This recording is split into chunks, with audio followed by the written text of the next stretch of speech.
Hello friends, स्वागत है आपका हमारे channel Uttarakhand GK tricks UGT पर।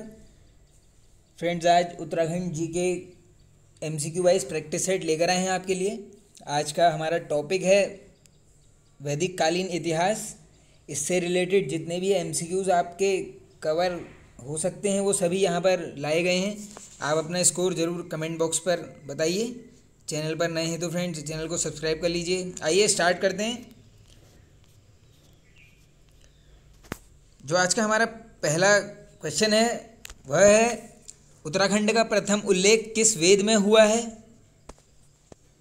तो इसका राइट आंसर हो जाएगा friends option number A, Rigveda. किस वेद में उत्तराखंड को देवभूमि एवं मनीषियों की पूर्ण भूमि कहा गया है। ये क्वेश्चन काफ़ी बार पूछा भी गया है। इसका राइट आंसर हो जाएगा ऑप्शन नंबर सी, ऋग्वेद। निम्न में से किस पुराण में 5 हिमालयी खंडों का वर्णन किया गया है। इसका राइट आंसर हो जाएगा friends option number B, Skanda Purana में। आगे चलते हैं। उत्तराखंड हेतु उत्तर कुरु शब्द का प्रयोग किस ब्राह्मण ग्रंथ में मिलता है। तो इसका जो राइट आंसर होगा फ्रेंड्स ये हो जाएगा हमारा ऑप्शन नंबर डी, ऐतरेय ब्राह्मण में हमें उत्तराखंड के लिए उत्तर कुरु शब्द का प्रयोग मिलता है। किस ब्राह्मण में, ये फ्रेंड यहाँ पे ब्राह्मण लिखा है, ब्राह्मण ग्रंथ में वाग्देवी का निवास स्थान बद्रिकाश्रम बताया गया है। तो इसका जो राइट आंसर है फ्रेंड्स ये हो जाएगा ऑप्शन नंबर ए, कौस्तुकी ब्राह्मण ग्रंथ में। आगे चलते हैं। अब जो हमारा 6th क्वेश्चन है वह है किस भाषा के बौद्ध साहित्य में उत्तराखंड हेतु हिमवंत शब्द का प्रयोग मिलता है। तो जो इसका राइट आंसर होगा वह है ऑप्शन नंबर सी। ये जो फ्रेंड्स ये पाली जो ग्रंथ है इसमें हमें पता चलता है उत्तराखंड के लिए जो हिमवंत शब्द का प्रयोग किया गया है। फ्रेंड्स ये उत्तराखंड के लिए जो भी शब्द का प्रयोग किया गया है विभिन्न ग्रंथों में, इससे रिलेटेड क्वेश्चंस काफ़ी बार पूछे जाते हैं। पुराणों में केदारखंड व मानसखंड के संयुक्त क्षेत्र को क्या कहा गया। तो जो इसका राइट आंसर होगा फ्रेंड्स ये इसमें उत्तराखंड भी बोला गया है, खसदेश, ये तीनों ही सही है फ्रेंड्स। ये ऑप्शन नंबर डी एकदम करेक्ट हो जाएगा आपका, उपयुक्त सभी। निम्न में से केदारखंड, कश्मीर, जालंधर, मानसखंड व नेपाल हैं। तो ये जो हैं फ्रेंड्स इसका राइट आंसर होगा ये उत्तर जो हमारे ये हो जाएगा पहले तो ऑप्शन नंबर बी। ये स्कंद पुराण में जो वर्णित 5 हिमालय खंड की बात की गई है वो यही 5 हैं, केदारखंड, कश्मीर, जालंधर, मानसखंड व नेपाल। ये पूछा गया है क्वेश्चन। आगे चलते हैं। नंदा देवी पर्वत से कालगिरी तक के क्षेत्र को क्या कहा गया है। ये हो जाएगा फ्रेंड्स राइट आंसर मानसखंड। और माया क्षेत्र से हिमालय तक के विस्तृत क्षेत्र को क्या कहा गया है। तो ये इसका हो जाएगा फ्रेंड्स ये केदारखंड। ये दोस्तों ये जो केदारखंड है ये वर्तमान गढ़वाल क्षेत्र है, और ये जो मानसखंड है ये हमारा जो कुमाऊँ क्षेत्र पड़ता है ये उसके अंदर आता है। आइए आगे चलते हैं। निम्न में से किसकी सीमाओं का विभाजन बधान क्षेत्र एवं नंदा देवी पर्वत करता है। तो इसका जो राइट आंसर होगा फ्रेंड्स ये है, ये जो केदारखंड और मानसखंड है ये सीमाओं का विभाजन वो है। आगे चलते हैं। ये नंदा देवी जो पर्वत चोटी थी फ्रेंड्स ये उस समय जो है केदारखंड और मानसखंड की जो विभागीय रेखा बोल सकते हैं आप, बीच का भाग था एक, जो दोनों हमारे पृथक होते थे, केदारखंड और मानसखंड। आगे चलते हैं। निम्न में दिए गए कथनों में कौन एक सुमेलित नहीं है। अब ये नहीं है पूछा गया है, आइए पढ़ लेते हैं ऑप्शन को। 1515 के आसपास गढ़वाल क्षेत्र नाम अस्तित्व में आया। हाँ ये एकदम सही है। बद्रिकाश्रम तपोभूमि केदारखंड गढ़वाल के प्राचीन नाम है, ये भी सही है। कुबेर की राजधानी अलकापुरी पिथौरागढ़ में थी। नहीं, ये गलत हो गया फ्रेंड्स। ये जो है ये चमोली में पड़ती थी। ये तो ऑप्शन नंबर सी आपका एकदम करेक्ट हो जाएगा। महाभारत में श्री क्षेत्र व सुबाहुपुर श्रीनगर को कहा गया, ये भी एकदम राइट है। तो ऑप्शन नंबर सी करेक्ट है एकदम, ये गलत है एकदम, पिथौरागढ़ में नहीं थी ये।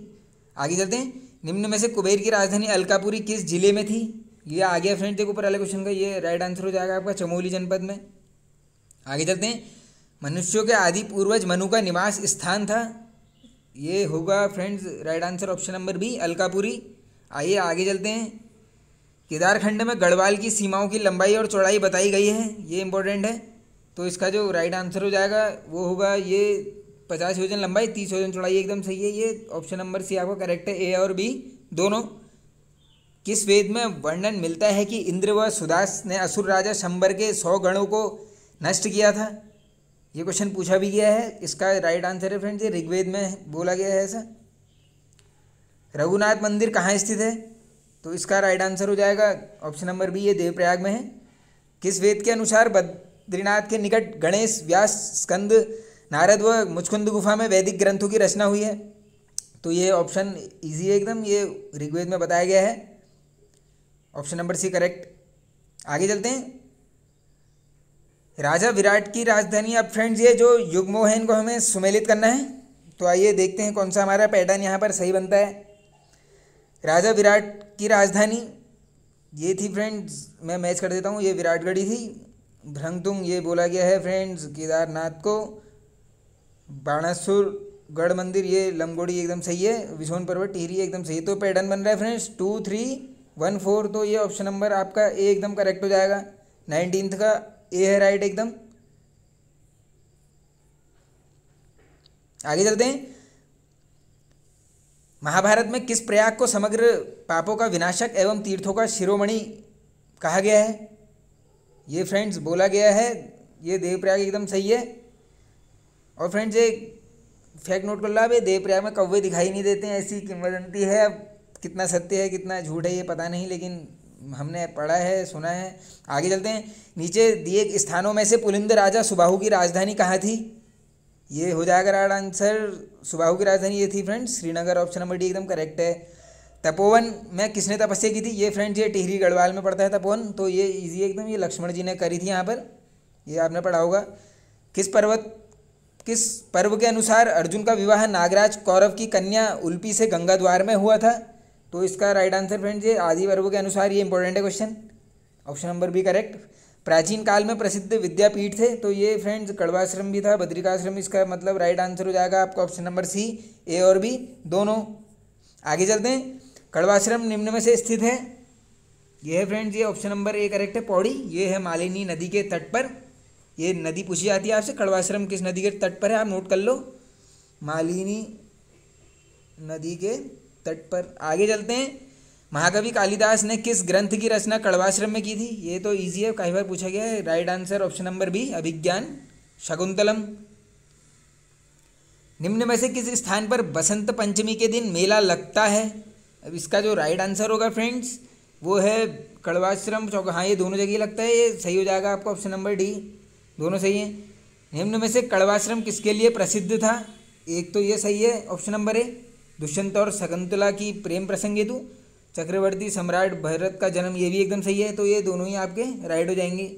फ्रेंड जो ये ऐसे ऑप्शन आते हैं जिसमें 2 करेक्ट होते हैं और एक अलग होता है, तो इसमें ज़्यादा चांसेस होते हैं कि ये ए और बी वाला ऑप्शन ही राइट होता है। अब ये आपकी किस्मत पर ही डिपेंड करता है, अब इसको ज़्यादा सीरियसली मत लेना आप, लेकिन लगभग 10 में से 9 बार ये राइट आंसर आपको मिलने की काफ़ी चांसेस रहते हैं। आगे चलते हैं। कड़वाश्रम किस नदी के तट पर है? ये भी मैंने बताया था आपको, मालिनी नदी। Option number A correct. गुरु विश्वामित्र और अप्सरा मेनका की पुत्री थी? ये इंपॉर्टेंट भी है, और इसका जो राइट आंसर होगा फ्रेंड्स वो है शकुंतला। अल्मोड़ा में यक्षों के निवास की पुष्टि कौन सा मंदिर करता है? तो ये करता है फ्रेंड्स ऑप्शन नंबर सी एकदम करेक्ट होगा, जाखन देवी मंदिर अल्मोड़ा में स्थित है। ये डायरेक्ट ऐसे क्वेश्चन पूछते हैं, जाखन देवी मंदिर कहाँ स्थित है? तो ये है हमारा अल्मोड़ा जनपद में। मानसखंड व कुर्मांचल किस क्षेत्र का प्राचीन नाम था? ये मैंने आपको बताया था फ्रेंड्स, मानसखंड जो है कुमाऊं क्षेत्र को बोला जाता था, और केदारखंड हमारा जो गढ़वाल क्षेत्र है उसे बोला। तो ये ऑप्शन नंबर ए एकदम करेक्ट है। आइए आगे चलते हैं। कुमाऊं क्षेत्र में किन्नर, यक्ष, नाग, गंधर्व, किरात जाति के निवास का वर्णन किस पुराण में मिलता है या किया गया है? तो इसका जो राइट आंसर होगा वो है ऑप्शन नंबर सी, ये दोनों में है, ब्रह्म पुराण और वायु पुराण दोनों में हमें मिलता है। बेनीनाग या इसे बिनाग या बेरी नाग बोल सकते हो फ्रेंड्स, मंदिर किस जनपद में स्थित है? ये है फ्रेंड्स पिथौरागढ़ जनपद में। तो ये हो जाएगा आपका, नहीं ये है फ्रेंड्स, ये बेनीनाग है, तो ये होगा आपका बागेश्वर में, बागेश्वर जनपद में। आगे चलते हैं। Option number C correct. Mahabharata में किनके द्वारा सम्राट युधिष्ठिर को भारत के तीर्थ केंद्रों के बारे में जानकारी दी जाती है? ये राइट आंसर होगा फ्रेंड्स ऋषि धौम्य। ऑप्शन नंबर ए, ये पूछा भी गया है एक बार क्वेश्चन। निम्न में से किसकी सीमाओं का विभाजन बदाण क्षेत्र एवं नंदा देवी पर्वत करता है? ये अभी ऊपर हमने डिस्कस किया हुआ है। ये केदारखंड और मानसखंड की जो चोटी थी, ये बीच में ये नंदा देवी पर्वत से ही विभाजन होता था इन दोनों स्थानों का। आगे चलते हैं। मानसखंड के अनुसार किस स्थान पर शिव की तपस्या करने के पश्चात कार्तिकेय का जन्म हुआ था? ये इंपॉर्टेंट है। ये जागेश्वर धाम, ये अल्मोड़ा जनपद में पड़ता है। Option number C correct answer एकदम। आइए आगे चलते हैं।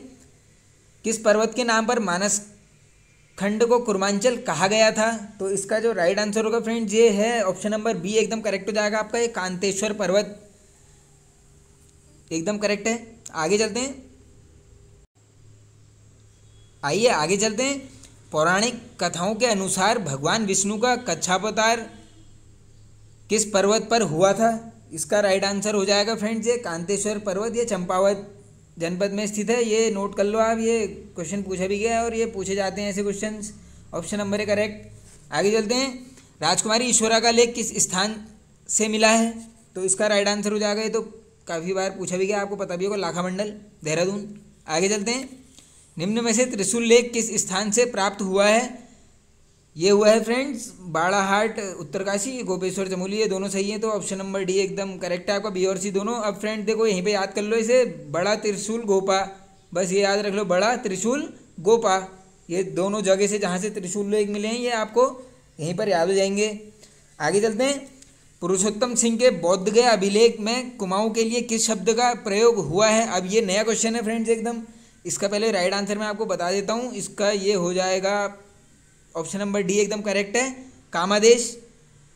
और एक क्वेश्चन और बन रहा है देखो, पुरुषोत्तम सिंह के बोध गया अभिलेख से। अब ये बोध गया अभिलेख का संबंध पूछ सकते हैं, तो आपका राइट आंसर होना चाहिए पुरुषोत्तम सिंह। आइए आगे चलते हैं।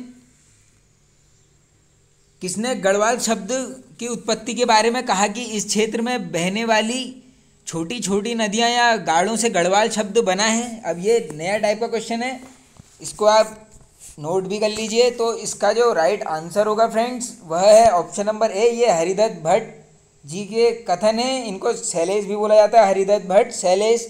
आगे चलते हैं।